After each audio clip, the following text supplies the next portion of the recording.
ठीक है, ओके।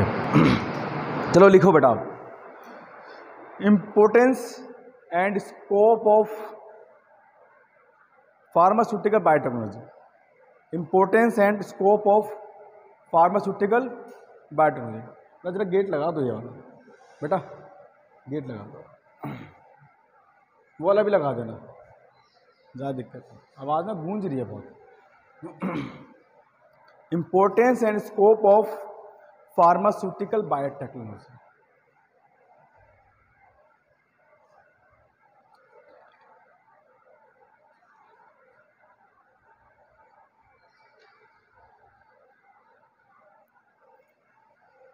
सबसे पहली चीज़ जो हम लोग जानते हैं कि pharmaceutical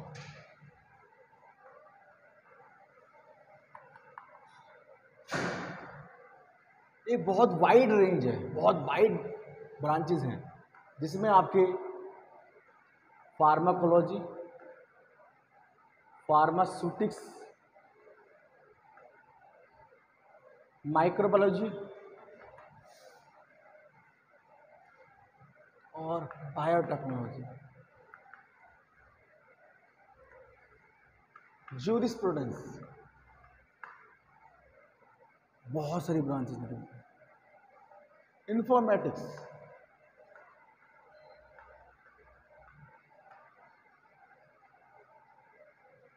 and number of branches. Pharmacy छोटी मोटी नहीं है, आप जितने भी सब्जेक्ट पढ़ेंगे वो सारी ब्रांच हैं अपने आप में। हम एक अलग से पूरी ब्रांच पढ़ रहे हैं, ये सिर्फ सब्जेक्ट नहीं है। आपकी सोचें कि बायोटेक्नोलॉजी कोई सब्जेक्ट है, तो बायोटेक्नोलॉजी कोई भी सब्जेक्ट नहीं है, इट्स ए ब्रांच। ये अपने आप में ब्रांच है भाई, अपने आप में बहुत बड़ी ब्रांच है, इसके अंदर बहुत कुछ आता है। बायोटेक्नोलॉजी के अंदर आपके फार्मास्यूटिकल बायोटेक्नोलॉजी आती है।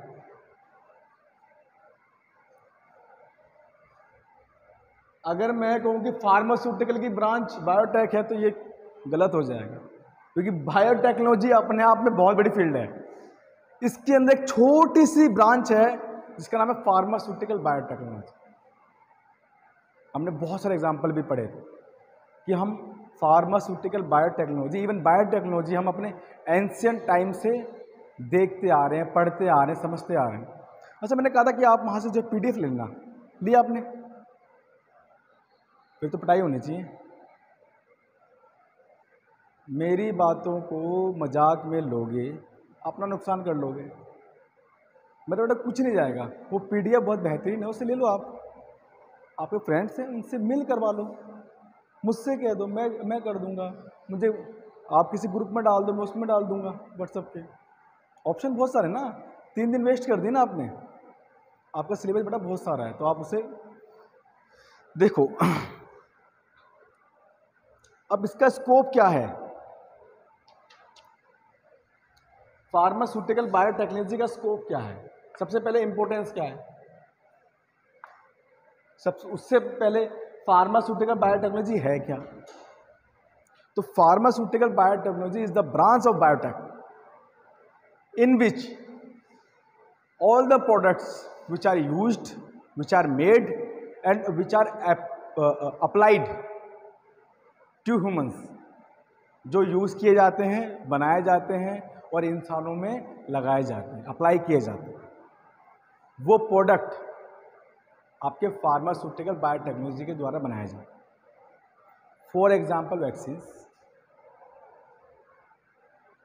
New molecular formations by advance delivery system. ठीक, एक आपका सब्जेक्ट भी है फार्मास्यूटिकल इंजीनियरिंग। अब इंजीनियर कहाँ से बन गया? क्योंकि हम उसमें नई नई फॉर्मुलेशंस बनाते हैं, हम उसमें नए नए मेथड बनाते हैं कि कैसे ड्रग इंजेक्ट की जाएगी, हम कैसे ड्रग को ज़्यादा एब्जॉर्ब करवा सकते हैं, हम कैसे ड्रग को ज़्यादा ब्लड स्ट्रीम तक, यानी कि उसकी बायो अवेलेबिलिटी बढ़ा सकते हैं। तो इट्स ए आपका फार्मास्यूटिकल इंजीनियरिंग, ये आपकी फार्मास्यूटिकल बायोटेक्नोलॉजी, ये वो चीज़ है जिसमें आप अपना इम्यून सिस्टम पढ़ेंगे, क्योंकि जब तक इम्यून सिस्टम नहीं पढ़ेंगे तब तक आप वैक्सीन फॉर्मेशन नहीं कर सकते, क्योंकि वैक्सीन फॉर्मेशन अपने आप में एक मेथड है। इसमें आप कोई भी लाइव और डेड बैक्टीरिया लेते हैं और उसे यूज़ करते हैं उसके एक स्मॉल पार्ट को एंटीबॉडी बनाने के लिए, उसे इंजेक्ट करते हैं ह्यूमन बॉडी में और ह्यूमन बॉडी उसके लिए एंटीबॉडी बनाना स्टार्ट कर देती है, तो एक आपके पास इम्यूनिटी आ जाती है। This is the vaccination. जैसे अभी कोविड में क्या हुआ, कोविड के लिए वैक्सीनेशन आई, अलग अलग कंपनी ने बनाई, कोविशील्ड, कोवैक्सीन, और अब तो जॉनसन वालों की भी आ रखी है, अलग अलग तरह की हैं, अब उसी की बूस्टर डोज भी आ रही हैं, ठीक है। तो इस तरह से अलग अलग वैक्सीन बनाई गई। This is the part of biotechnology. Next इसमें है एप्लीकेशन, कहाँ का अप्लाई होती है, एप्लीकेशंस क्या हैं बायोटेक्नोलॉजी की। Application of biotechnology in relation to pharmaceutical sciences. Number 1 लिखो, enzyme technology, enzyme technology.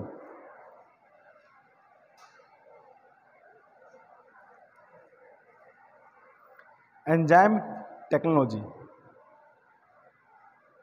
Number 2 development of vaccines. Number 3 genetic testing. Number 3 genetic testing. Number 4 diagnostics. Number 4 diagnostics. Number 5 drug delivery systems, drug delivery systems. Number 6 gene therapy. Number 6 gene therapy. Number 7 biosensors. Number 8 monoclonal antibodies.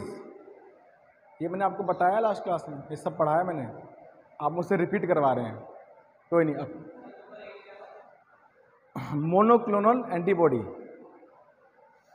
कोई नहीं, अब तो मेरे पास सबूत मिल जाएंगे, lecture में record है तो मतलब मैंने पढ़ाया है ना, आप डिनाई नहीं कर सकते। Number 9 hybrid antibiotics. Hybrid antibiotics, these are the application of biotechnology.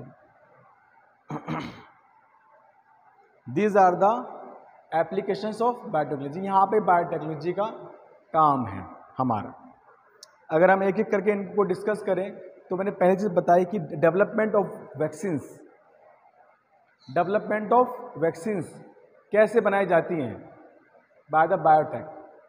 सबसे पहली चीज़, हम किसी भी बैक्टीरिया को लेते हैं, आइदर इट इज डेड और अलाइव, कोई भी चीज़ हो सकती है इसमें से, दोनों से बनाई जाती है वैक्सीन। इस पे जो भी आपके एंटीजन हैं, एंटीजन क्या होता है, व्हाट इज एंटीजन, इनको अलग कर दो, एंटी प्लस जन। Antigen means antibody generator, antibody generator, antibody बनाने वाला, इसी से एक एंटीबॉडी बनती है। हम इतना सा पार्ट निकाल लेते हैं और उसको एक वाइल में इकट्ठा कर लेते हैं। और भी प्रोसेस होते हैं लेकिन बेसिक यही है, और इसी को फिर हम ह्यूमन बॉडी में इंजेक्ट कर देंगे। अगर इंजेक्ट कर दिया, अब क्या होगा, इसके लिए एक एंटीबॉडी बननी स्टार्ट हो जाएगी जो इसको एनगल्फ करेगी, मार डालेंगे हमारी बॉडी में। It's a part. तो development of vaccines. Next, genetic testing. Genetic testing is very much important nowadays, because अब हर एक आप देख रहे होंगे कि ज़्यादातर लोगों को जेनेटिक डिसऑर्डर हैं, जैसे diabetes genetic disorder, cancer genetic disorder. तो अलग अलग डिजीज कहाँ से आ रही है? हेरिडिटरी है, वंशानुगत है, यानी कि जेनेटिक डिसऑर्डर है। तो जेनेटिक टेस्टिंग आजकल लोग ना करवा रहे हैं, शादी से पहले भी करवा रहे हैं अपने, कि भाई जो लड़की है उसके आप डीएनए चेक करो और मेरा डीएनए चेक करो। इंडिया में तो खैर नहीं हो रहा है, लेकिन बाहर अभी भी हो रहा है और बहुत इंपॉर्टेंट भी है। पता चले भाई दोनों की हिस्ट्री में कैंसर चल रहा है, दोनों की फैमिली हिस्ट्री, अगर मानो कि अगर कोई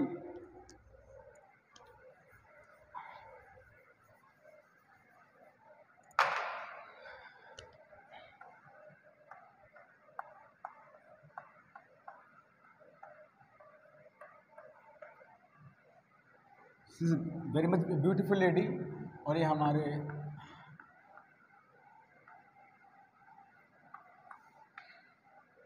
ठीक। अब इन दोनों भैया शादी, एक डीएनए इनका चल रहा है, एक डीएनए इनका चल रहा है,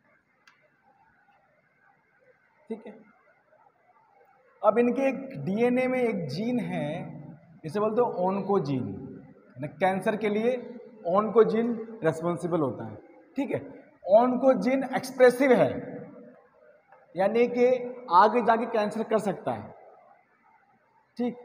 सेम इनके पास भी ऑन्कोजीन एक्सप्रेसिव है, हिस्ट्री है इनके पास भी कैंसर की।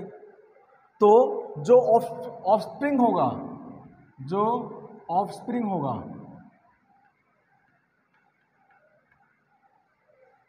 उसको कैंसर होने के चांसेस ज्यादा है ना। और अदर डिजीज, इसलिए तो सिर्फ ये कैंसर की बात है, हमारे जीन में बहुत कुछ है, तो उसकी जो भी टेस्टिंग है वो सारी इससे हो सकती है, इसे बोलते हैं जेनेटिक टेस्टिंग। ताकि भाई जो बच्चा होगा उसका क्या दोष है बेचारे का। हम ऐसी चीजें होने से मतलब कि अगर हम लोग अपनी साइंस को यूज करके ये सब रोक सकते हैं तो ये अच्छी चीज है ना, बुरी चीज थोड़ी है।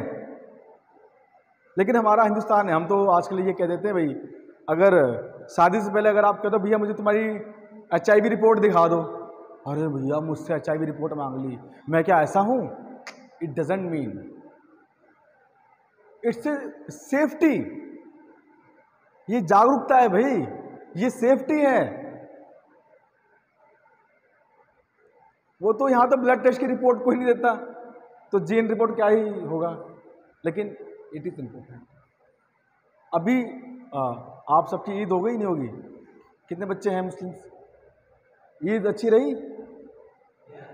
अरे तो ऐसे ही आ गए सेवई में, अबे तो सेवई में भी लेके आता है, देख बड़ा यार दुष्ट आदमी है। ए भाई सेवई ही नहीं लेके आया, अब घर ये बताओ मतलब मैंने इससे पूछ लिया तो सर घर चलो, वरना नहीं खराब हो जाती तो फिर ताजी बनवा के दोगे अभी? अरे प्यार से ले आते, हम तो खराब भी खा लेते। नहीं, चलो ईद अच्छी रही, बढ़िया रही, चलो अच्छी बात है। अच्छे अच्छे त्यौहार हैं, सबके अच्छे रहे। हम सब एक साल में जितने त्यौहार आते हैं उसमें पता है इस सब त्योहारों का भी एक वो मोटिव है, त्यौहार ऐसे नहीं मनाए जाते। शादियाँ, फेस्टिवल्स साइंटिफिक हैं। अगर आप पता कि हम तो इस चलो ये त्यौहार बस हमें कपड़े लेके आने, बाजार गए, ये लिया या पहले, अरे बढ़िया ईद बन गई, नहीं, it's importance to your life, आपकी जिंदगी से जुड़े हैं ये। अच्छा त्यौहार आए तो घर में कोई आता हो, रिश्तेदार आते होंगे कई सारे, मिलते हैं आपस में। और वैसे कौन कौन मिल रहा है रोज रोज? सबकी लाइफ बिजी है ना, कोई नोएडा जॉब कर रहा है, कोई गुड़गांव है, कोई हैदराबाद है। ईद में कोशिश करते हैं कि हम सब एक साथ हो जाएं, सबकी एक कोशिश रहती है ना। हमारे दिवाली ऐसी होती है, दिवाली पे घर से फ़ोन, हाँ बेटा आ नहीं रहा, अरे मम्मी काम, अरे बेटा तू दिवाली तो घर ही मना।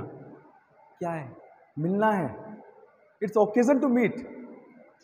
और जब हम, ये भी एक वो है आपकी बायोटेक्नोलॉजी बताता हूं उसके अंदर भी कैसे, व्हेन यू आर हैप्पी, आप जितना ज्यादा खुश हैं उतनी ज्यादा एंटीबॉडी आपके अंदर बनेंगी। पता आपको? आप जितने खुश हैं आपकी इम्यूनिटी उतनी स्ट्रांग है।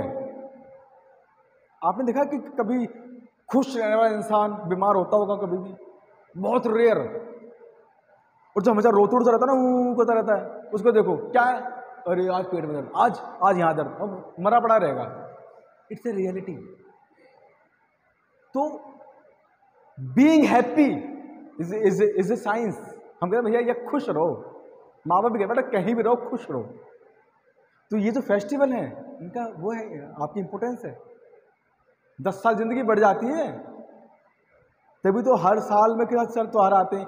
ईद भी 2 बार मनाते हैं, रमजान तो एक ही बार आते हैं, और भी कई त्योहार आते हैं आपके यहाँ, साल में कई सारे त्योहार आते हैं, मनाते हैं।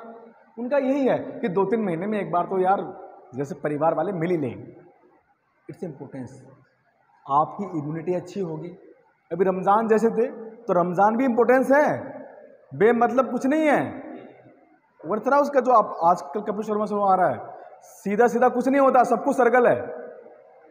It's a fact. तो सीधे से भाषा कुछ नहीं है। रमज़ान रखे आपने 30 दिन का होता है ना, 30 दिन उसमें भूखे रहना होता है ना, फास्टिंग होती है वो। लेकिन सुबह उठ के बड़ा पेल के खाते हैं और खोलने के बाद बड़ा अच्छा सा खाते हैं। वो खाते भी क्वालिटी फूड है, बेकार तो खाते नहीं है। उससे क्या कहते हैं, इफ्तार पार्टी क्या कहते हैं, हाँ, उसमें काजू पिस्ता बादाम, मतलब दमदार चीज़ है भाई। इसे 1 साल में एक बार, और आई थिंक बच्चे से लेकर बूढ़ा तक सबकी डाइट रहती है ही। अब एक बार ना जो ये लोग खाते हैं उनके बारे में उसे निकालना और सर्च मारना गूगल पे, उन चीज़ों में रिसर्च हो सकती है। They all are antioxidants. क्या होता है एंटीऑक्सीडेंट? आपके शरीर में जितनी भी रिएक्शन हो रही है, ये भी बायोटेक्नोलॉजी है, आपके शरीर में जितनी भी रिएक्शन हो रही है उससे आपको कुछ आयंस मिलते हैं, नेगेटिव और पॉजिटिव। ना इसे बोलते फ्री रेडिकल्स। ना फ्री रेडिकल्स होते ना, वो घूमते रहते शरीर में, और जहां भी जगह मिलती है वहां जाके चिपक जाएंगे और काम खराब करेंगे। मतलब दुष्ट बच्चे, ऐसे हर एक स्कूल में भी कॉलेज में होते ना, आवारा से बच्चे क्लास में कभी नहीं आते, बाहर घूमते हैं, और जहां लगे अच्छा कैंटीन में कोई नहीं है चलो घुस जाओ। तो ऐसे बच्चे, ऐसे हमारी बॉडी में भी है, घूम रहे हैं फ्री रेडिकल्स। तो एंटीऑक्सीडेंट्स उनको क्या करते हैं? अब हमारे से टीचर आ गए गलती से, तो हम लोग क्या करेंगे? आज बेटा धर लिया उसे, कैंटीन में बैठा था, क्लास नहीं तेरी, 2 रैप्टे मारे पहले। तो वी आर एंटीऑक्सीडेंट्स। हमने क्या किया? उनको कैप्चर कर लिया, उनको पकड़ लिया और शरीर से बाहर निकाल दिया, आइदर बाय द यूरिनेशन और बाय द स्टूल, शरीर से निकाल दिया। अब क्या है, ये जो नुकसान करने वाले थे वो नहीं करेंगे। मतलब अगर जिंदगी 50 साल थी तो उसकी लाइफ 10 साल बढ़ गई। तो 1 साल में एक बार पेट भर के एंटीऑक्सीडेंट खाते हैं, ये है ना डिटॉक्सिफिकेशन। अपने शरीर को साफ, गंदगी साफ। 1 साल तक खूब खाया, मुर्गा सब खाया, या मैंने पेल गए ना, पेट वेट बढ़ गए, मोटे हो गए। 1 महीना व्रत कुछ ठीक है, 8-10 घंटे बिल्कुल इनकी स्ट्रिक्ट वाली फास्टिंग है, उसमें तो पानी वानी भी नहीं पीते, तो वो सब चर्बी तो निकल रही है। तो इतना वाला इतना हो गया, और इतना वाला इतना हो जाता है, इतना वाला इतना हो जाता है, इससे तो होता नहीं कम से कम। ठीक है, तो रिडक्शन वो भी हेल्दी, इट्स अ साइंस। हमारे यहाँ फास्टिंग है, कहते हैं कि हफ्ते में एक बार फास्ट होना चाहिए। हम लोग दुष्ट है ना, हम लोग नहीं रखते हैं मंगल का इसका, लेकिन ये सब रिवाज हैं, ये सब हमारे लिए ही हैं। इंपॉर्टेंस है बाय द हेल्थ की पर्सपेक्टिव से। हाँ, बस ये धर्म ने क्या किया है, उस पर कंपल्सन बना दी। जैसे नमाज पढ़ना कंपल्सन कर दी, 5 वक्त पढ़ो। अरे 5 वक्त हाथ पैर तो लाएगा, थोड़ा थोड़ा झुकेगा तो सही। वैसे कौन कर रहा है? जब तक डंडा ना पड़े ना, हम हिंदुस्तानी ना, हमारे खून में है कि हम लोग ढीठ हैं, तो डंडे की बहुत जरूरत है। अब बीच में कोविड हुआ था, लोगों को कह दिया भैया घर बैठो, आराम करो, 20 बच्चों से टाइम बच, लेकिन कोई नहीं बैठ रहा घर में। वैसे वैसे घर में बैठे रहेंगे, छुट्टी चाहिए उनको, और जब छुट्टी दे दी तब कोई घर नहीं बैठ रहा, फिर पुलिस ने मारा डंडा, तब जाके घर बैठे। तो डंडे से प्यार है हमें, यानी कि वी नीड कंपल्सन। तो ये सब चीज़ें हमारी, चाहे वो रिलीजन है इनडायरेक्टली, चाहे वो कैसा भी रिलीजन है, सबका मोटो एक ही है, health, long life, happiness at the end. ठीक है, चलो वापस से मुद्दे पे आया था अभी। तो ये आपकी जेनेटिक टेस्टिंग के बारे में मैंने आपको बताया कि क्यों ज़रूरी है। अभी सेम कास्ट में, हमारे यहाँ हिंदू में तो होती नहीं है, सेम कास्ट में शादियाँ नहीं होती हैं। सेम गोत्र में, हमारे यहाँ गोत्र होते हैं। गोत्र वाली साइंस बताओ, हमारे पूर्वज कितने होशियार थे, गोत्र बना के चले गए। इंसान अपनी जात बदल लेता है, धर्म बदल लेता है, लेकिन गोत्र नहीं बदल पाता। मैं बताता हूं आपको, जैसे कि वैसे तो हम सब ओरिजिन एक ही है भाई, एक ही इंसान पैदा हुआ था ना पहले, तो हम सब उसी के मतलब कि बच्चे, हम सब आपस में भाई बहन ही हुए। लेकिन फिर रिप्रोडक्शन कैसे होगी? तो हमने क्या किया भाई, अलग अलग वो बना लिए कि तुम्हारे वंशज कौन है। जैसे हमारे हिंदुओं में क्या है, हमारे वंशज कौन है, तो हमारा जो बही खाता है ना वो जैसे हरिद्वार में लिखते हैं, पंडे बैठे हुए हैं, वहाँ जाके लिखवाना पड़ता है भाई कितने आ रहे हैं कितने जा रहे हैं, मतलब कि जीवन मरण वहाँ पे लिखवा देते हैं। तो हमारे खानदान का बही खाता मिल जाता है, वो बहुत सालों से मेंटेन है, उनके पास हमारी पूरी हिस्ट्री मिल जाएगी। हाँ, 100 साल की वहाँ पे भी है कि भाई मैं भी ओरिजिन मेरा कहाँ से है, तो भाई तुम्हारा सबसे पुराना जो हिस्ट्री लिखी गई है, तुम्हारी जो ओरिजिन है वहाँ का राजस्थान का निकला हुआ है, वहाँ से तुम लोग फिर वहाँ चले गए, वहाँ से यहाँ आ गए, अब तो सब बट गए ना। अब कभी तुम पूछोगे भाई हम लोग हैं कहाँ के एग्जैक्टली, पापा से पूछना, उनको भी नहीं पता होगा ढंग से, किसी को नहीं पता होगा। ठीक है, अरे हम तो यहीं रह रहे हैं भैया मुरादाबाद में, हम तो यहीं के, लेकिन यहाँ के नहीं है कोई भी। हमारा ओरिजिन, हम 100 साल से होंगे यहाँ पे, 200 से होंगे, उससे पहले के कहाँ के हैं, तो हमारा ओरिजिन कहाँ का है। तो ये ओरिजिन जो है वो आपका गोत्र बताता है। जैसे हमारा ओरिजिन बिल्कुल ठेठ ओरिजिन राजस्थान से निकला हुआ है, राजपूतों में, तो सबका अलग अलग है, हमारा वहीं से निकला हुआ है, और शायद उससे पहले भी कहीं का होगा, लेकिन अभी जो हिस्ट्री हमारे पास है वो तो राजस्थान बताती है। तो गोत्र में भी शादी नहीं होती हमारे सेम, उसका भी रीज़न यही है ना, अगर मानो सेम गोत्र के हैं, यानी कि सेम ओरिजिन है, यानी कि दोनों का डीएनए सेम होगा, कहीं ना कहीं 70 to 80% मिलता होगा, यानी कि दोनों की डिजीज भी सेम होंगी। हाँ, अब एक रिसर्च और है, उसमें क्या चीज़ बताई गई, जो मुस्लिम कम्युनिटी है उनमें तो शादी हो जाती है, मामा फूफा बूबा इन सब क्या कर लेते हैं, लेकिन अब क्या देखा जा रहा है, उनमें जेनेटिक डिसऑर्डर ज़्यादा है, यानी कि कैंसर के केस ज़्यादा आने लग गए हैं, हीमोफीलिया ज़्यादा बढ़ गया है, मतलब जेनेटिक डिसऑर्डर ज़्यादा देखने को मिल रहे हैं। तो अभी जो पढ़े लिखे मुस्लिम्स हैं वो अब अपने सेम कम्युनिटी में शादी नहीं कर रहे। रीज़न है ये नहीं, उसके लिए कुछ, उसके सिर्फ साइंटिफिक रीज़न है। ठीक, तो दिस इज जेनेटिक टेस्टिंग, याद रहेगा, ये सब आप एग्जाम में लिख सकते हैं, वो वाली कहानी के अलावा, इफ्तार पार्टी के अलावा ये सब लिख सकते हैं आप कि जेनेटिक टेस्टिंग क्या चीज़ होती है, क्यों होती है, ठीक है, इसकी इंपॉर्टेंस क्या है। ठीक, नेक्स्ट डायग्नोस्टिक्स।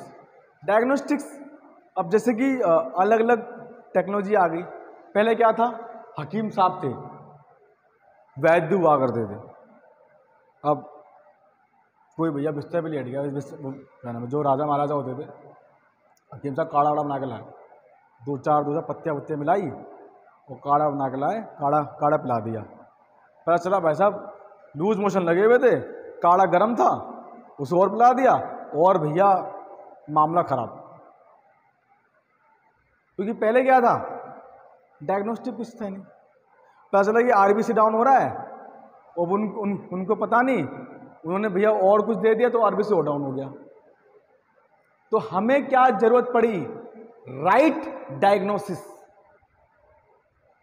हम कहते हैं भैया फलाना डॉक्टर बड़ा अच्छा है, फलाना डॉक्टर बड़ा अच्छा है, कहते नहीं कहते भाई, किसी किसी डॉक्टर का अपनी अपनी फील्ड में बहुत नाम है। वो नाम सिर्फ इसलिए है कि वो डायग्नोसिस कर लेता है, उसकी जो सोच, उसने पढ़ाई अच्छे से की होगी पहली बात तो, और उसकी सोच बहुत अच्छी होगी डायग्नोसिस करने की। अगर कोई पेशेंट आपके पास आ रहा है और वो उसका आने का मतलब कि एंट्री से लेकर बैठने तक वो काफी कुछ रिवील कर लेता है। अब कोई इंसान बिल्कुल एंट्री किया, आप समझ जाओ भैया इसको कमजोरी है, कुछ एनर्जी लेवल डाउन है बिल्कुल इसका, इतना दिमाग में आया। अब वो खैर बीमारी तो अलग सी बात है, सबसे पहले इसका एनर्जी लेवल डाउन है। तो देखने इस मात्र से ही बहुत चीजें समझ में आती है। तो राइट डायग्नोसिस बहुत जरूरी है। लेकिन क्या बायोटेक्नोलॉजी की हेल्प के बिना राइट डायग्नोसिस पॉसिबल है या थी? I don't think so. हम आज 1 ml के आसपास खून निकाल लिया और उसमें से हमने सब कुछ पता कर लिया, आरबीसी क्या है, टीएलसी कितना है, ठीक है, मतलब सब कुछ निकाल लिया। यूरिन से आपका यूरिन इन्फेक्शन, ब्लड शुगर, मतलब ब्लड ग्लूकोज लेवल, सब कुछ निकल जाता है। 1 ml ब्लड आपका आपके बारे में पूरी हिस्ट्री खोल देगा कि आपका शरीर में क्या क्या चल रहा है, आपका शरीर कितना कितना काम कर रहा है। तो ये जो डायग्नोसिस है ये हमें हेल्प करती है for what, to get right diagnosis. Diagnosis तो हो रही है लेकिन सही डायग्नोसिस। अगर मैं अंदाजा लगा रहा हूं यार, जैसे पेशेंट ने कहा सर मुझे ना बुखार चढ़ता है, 3 महीने हो गए, शाम को चढ़ता है और एकदम से बहुत तेज चढ़ता है और दिन में ना हरारत रहती है 99, नापता हूं ना उसमें सिर्फ 99 के आसपास बुखार रहता है। तो ये अच्छा, डॉक्टर समझ गया इसको टाइफाइड की शिकायत है, लेकिन कंफर्म नहीं कह सकता। वो हो सकता है इसे टाइफाइड हो, लेकिन टाइफाइड है ये वो कंफर्म नहीं कह सकता। तो इसके लिए क्या करवाएगा वो? विडाल टेस्ट करवाएगा। क्या करवाएगा? Widal test. नींद आ रही है पीछे वाले? नींद आ रही है? अगर आ रही है तो कोई बात नहीं, बाहर जाके मुंह धो के वापस आ सकते हैं। नहीं मुझे लग रहा है 2 बार तो आंखें बंद कर लिया आपने, 4 बार उबासी मार दी। अगर नींद आई, देखो अगर सो गए तो मैं चुपके से वहां पर आके रपटा मार दूंगा, इसलिए उससे अच्छा बचने के लिए चुपचाप जाओ, मुंह धो वापस आ जाओ, क्या दिक्कत है? कोई शर्म वाली बात नहीं है। हम भी लेक्चर लेते तो हमको भी नींद आ जाती थी। टीचर बोरिंग पढ़ाते ना बहुत ज़्यादा, मैं तो बहुत ज़्यादा बोरिंग पढ़ाता हूँ। तो ये है डायग्नोस्टिक्स। अब आजकल के टाइम में क्या क्या हमारे पास अवेलेबल है? एमआरआई होती है, आपके शरीर का कौन सा सेल गड़बड़ कर रहा है वो भी एमआरआई बता देती है। इंचेस में, मिलीमीटर में कितने एमएम की पथरी है?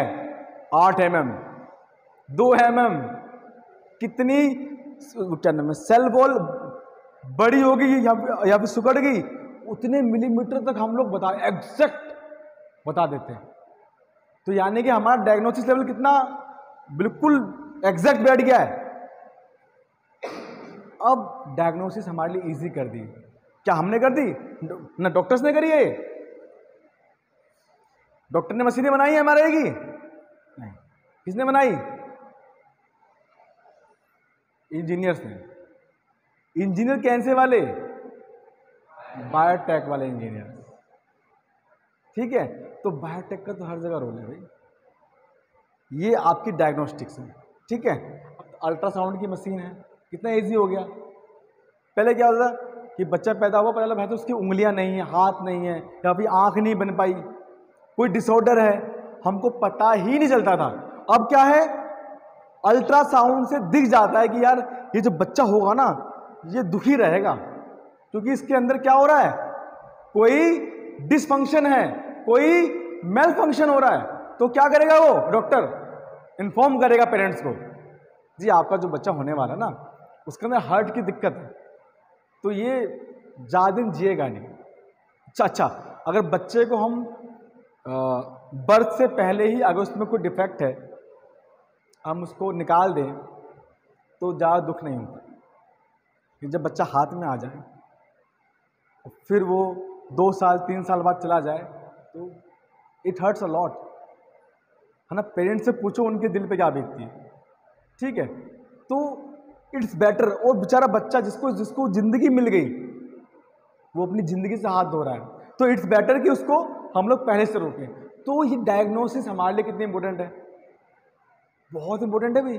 आजकल तो x-ray, CT scan, MRI, blood test, अभी कोविड की टेस्टिंग में अगर जो कोविड के टेस्ट नहीं हो रहे होते तो हमें पता लगता, हम तो ऐसे भैया चौड़े में बिना मास्क के घूम जाते, अरे कुछ नहीं है चलो, वो सब का सब फिर निपट भी जाते।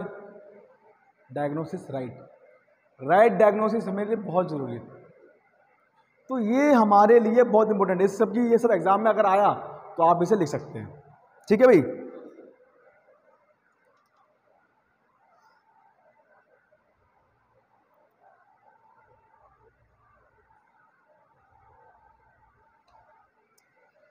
Next, gene therapy. Gene therapy क्या है, हमने अब तो एक्सपेरिमेंट है ना हर चीज़, तो बिना एक्सपेरिमेंट के भाई मैं अगर कोई भी बात करूं वो तो फिर हवाई बातें हो गई। अगर मैं कह दूं इंसान 4 हाथ पैर के साथ आसमान में उड़ रहा था, मैंने देखा, और वो फिर मुझसे आया, हाथ भी मिलाया और वो टाटा बाय बाय बोल के चला गया, विल यू बिलीव? फेंक रहा है, पागल है तो, चाहे वो सच्ची हो, लेकिन आप बिना सबूत के बिलीव करोगे? नहीं करोगे। तो हमारे लिए एक्सपेरिमेंट बहुत जरूरी है।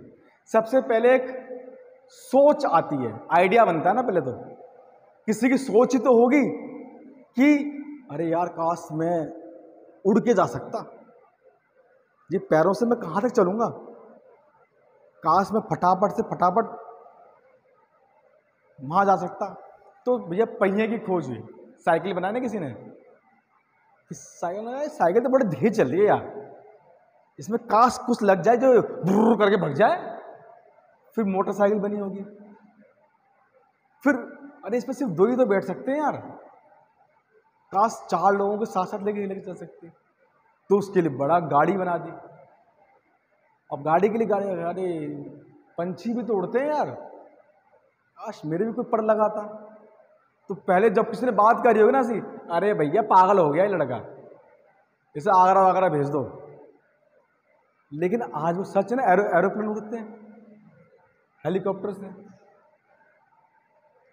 विमान, वायु जो आपके लड़ाकू विमान है। अभी तो और भी रिसर्च आ रही है। जब तक टेलीफोन की, इसकी मोबाइल की खोज नहीं हुई थी, हम सबका क्या था, रिसीवर वाला फोन था। अगर मैं कहता अरे लैपटॉप क्या चीज़ है, मैं तो हाथ से चला के दिखा दूंगा, अरे भैया तो पागल हो गया। अगर मैं आज भी कहूँ कि भैया मैं पीछे अपने कंधे पे जेट लगा के उड़ सकता हूँ, तो आज वो हमारे लिए बेवकूफ़ी है, लेकिन कल शायद वो हमारा फ्यूचर हो। तो हम सब क्या हैं, एक्सपेरिमेंटल हैं, बिना एक्सपेरिमेंट के हम लोग कुछ नहीं करते। तो ऐसे ही एक छोटा सा एक्सपेरिमेंट किया गया जिसमें एक शीप बनाई गई, भेड़ बनाई गई, इसका नाम रखा डॉली। वो छोटी सी सोच ये थी, क्या हम वॉम्ब यानी कि बिना गर्भाशय के, जो नेचुरल गर्भाशय है उसके बिना किसी जीव को पैदा कर सकते हैं? एक ये छोटा सा क्वेश्चन रहा होगा। तो जो साइंटिस्ट थे उन्होंने ये सब करके दिखाया। वो शीप को पैदा किया, वो बड़ी हुई, हाँ कुछ बीमारी आ गई उसमें और वो एक्सपायर हो गई, लेकिन एक्सपेरिमेंट सक्सेसफुल रहा। और जब जानवर पैदा हो सकता है तो क्या इंसान पैदा नहीं हो सकता? हम इंसान भी पैदा कर सकते।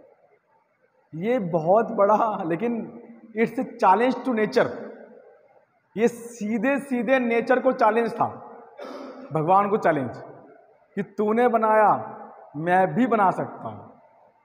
चैलेंज कर दिया ना हमने तो भाई, आपने क्रिएटर को चैलेंज कर दिया।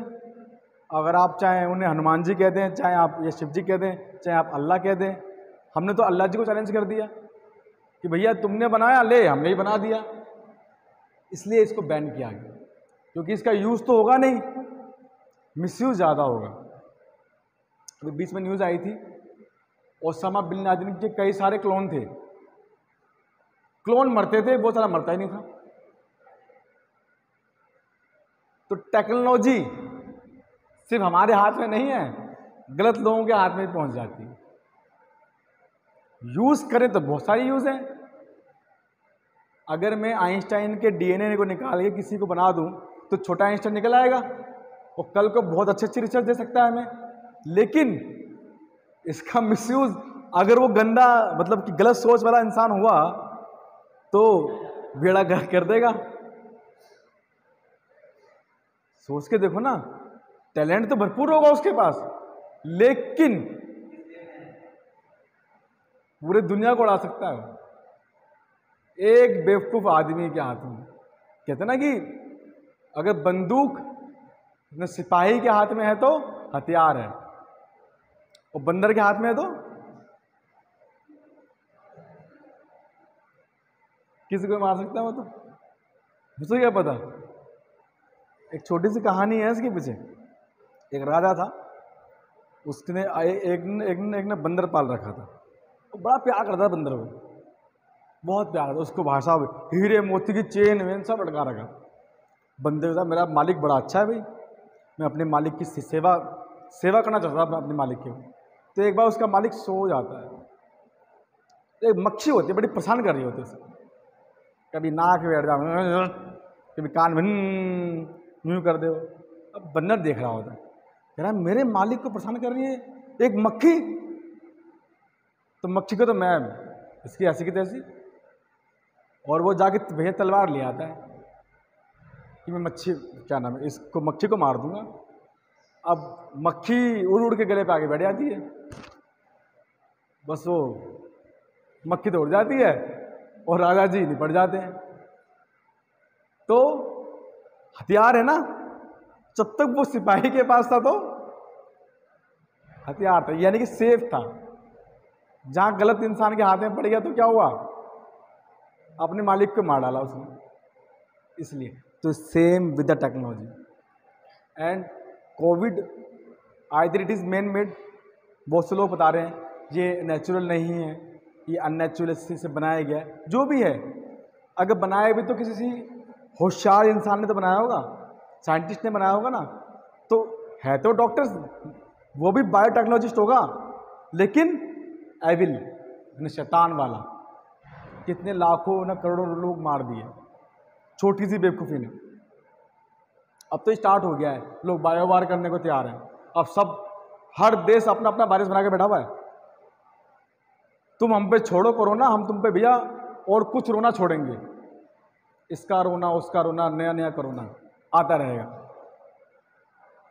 तो ये जेनेटिक क्या पढ़ रहे थे हम, जीन थेरेपी। लेकिन जीन थेरेपी है क्या? अगर मानो कि भैया किसी के डीएनए में ऑन्कोजीन ये एक्सप्रेसिव है, एक्सप्रेस कर रहा है। अच्छा, मुझे पता लगा, मैं क्या करूँगा भैया, जेनेटिक इंजीनियरिंग करूँगा और इस ऑन्कोजीन को वहाँ से मिटा दूंगा, डिलीट कर दूंगा, काट के निकाल दूँ, कुछ और लगा दूंगा। दिस इज जीन थेरेपी, ताकि उसको वो डिजीज हुई ना। तो इसके ये वाले यूजेस है। टाइम में कितना हो गया?